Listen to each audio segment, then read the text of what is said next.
You may all know this man. This man is called Nikola Tesla. And in my opinion, he's one of the brightest minds in the history of science. And he has worked on technologies which not only harvest electricity from the vacuum of space, but also to transmit it wirelessly across the globe for everybody to use freely. And just to quote him here, electric power is everywhere in unlimited quantities and can power the world's machinery without the need for coal, oil, or gas. Isn't that amazing? Well, unfortunately, his primary investor, called JP Morgan, he eventually found out that he could not profit from Tesla's ideas. So he simply cut his funding at one point, and Tesla died a rather poor man and without the respect he actually deserved. Now, this is just a list of people who have worked on similar technologies if you're interested and want to do your own research, and I'm just going to name 2 more examples of this list. Next is that of Stanley Meyer. You may all know of the possibility to run your car on hydrogen gas. You got the combustible mixture of oxygen and hydrogen. You burn it, it leaves you with excess power to run your car, and the byproduct of just tap water, H2O. Well, Stanley Meyer actually found out a way to use tap water as a fuel source by hitting the water molecule at its resonant frequency and thereby very effectively splitting the water in hydrogen and oxygen. And with this, he built a dune buggy with which he could drive from the east to the west coast of the United States on just 1 full tank of water. At one point, unfortunately, he went out to dinner with his investors. Yes, again, investors. And after sipping his cranberry juice, he grabbed his throat. He bolted out the door of the restaurant. He dropped to his knees and cursed that he had been poisoned. And this sounds like something straight from a movie, right? But it's actually real, and you can look up the details yourself. I'll just give one more example, that of an actual working device, currently in Switzerland. And to all you electrical engineers, this may resemble an electrostatic Wimshurst machine.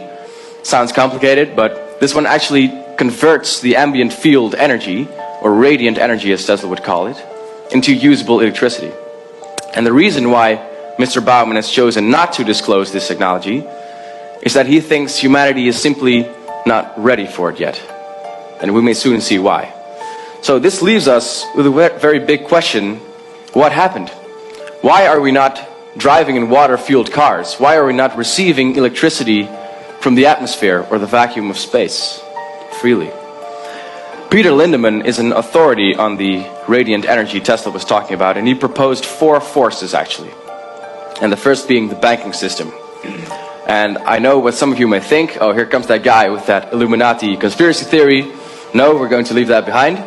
So in a free market economy, everybody is free to earn as much money as they like, but only in the form of the dollar or the euro or whatever currency you have. So you're never going to be paid in gold anymore, for example. So if I would have a system with which I can raise my own capital without borrowing it from a bank, the control of this banking system is lost. So naturally, they do everything to stop this. You can even see this in current day technologies, like photovoltaics and wind turbines. They're already being regulated more and more because of their devaluating capacity. It's even on the cover of The Economist. It's not a big secret or conspiracy. And that brings me to the second force: national governments. Because governments found out that the true policy that actually works is called an eye for an eye. So it's constantly jockeying for influence in world affairs, and it's survival of the fittest, basically. So imagine when one nation or one party in another nation achieves the ability to generate their own power. The balance of power literally shifts from the government to that other nation or party within that nation. And everybody will want this technology, and at the same time, everybody will want to prevent the other from getting it. So to prevent this chaos, governments do something smart. They issue a restriction on any patent or invention that can give an opponent an advantage over the government in power generation. It's called invention secrecy, and it's still going strong, as the Federal Agency of American Scientists says. The third group is actually comprised of the deluded inventors, or fraudsters if you will, which actually are only in it for the money. So the problem is most of these devices don't work. YouTube is full of them. And actually the first two forces use the worst cases of these people to promote the idea that every technology concerning this free energy is a hoax, is a scam. So nobody believes in it anymore. And then there's the people who actually have built a device that works, but they're still in it for the money. And then Shell comes to their doorstep and says, hey, here's a couple of $1 million, go live a happy life, but don't speak about your technology again. So what is a couple of $1 million to a $20 trillion industry anyway? Now, I'm really wondering if somebody from the audience can guess what the fourth force is. What is the fourth force that is preventing this tech from happening? Anybody has an idea? Consumers. Consumers. Exactly. It's all the rest of us. It's you and me. Because you see, in the incentives and the motives of the first three forces, they seem so selfish and so narrow. But in reality, we share those same motives. These forces are literally just different aspects of the same problem. It's a human one. It's the greed, and it's the fear of competition, and it's that want for power.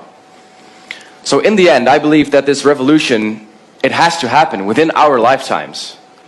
And either it goes horribly wrong, and we destroy ourselves in the process, or we as a people choose the green transition. And we can nowadays, because we have the internet to form a critical mass and spread the information, as opposed to, let's say, 20 years ago.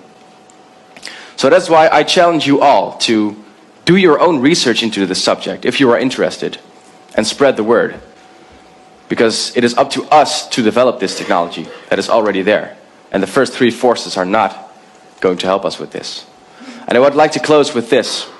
The true basic need of every human, I don't think it's water, it's not food, and it certainly is not money. I think it's energy. And that is why my hope for the future is a world in which energy is free for everybody. Thank you very much.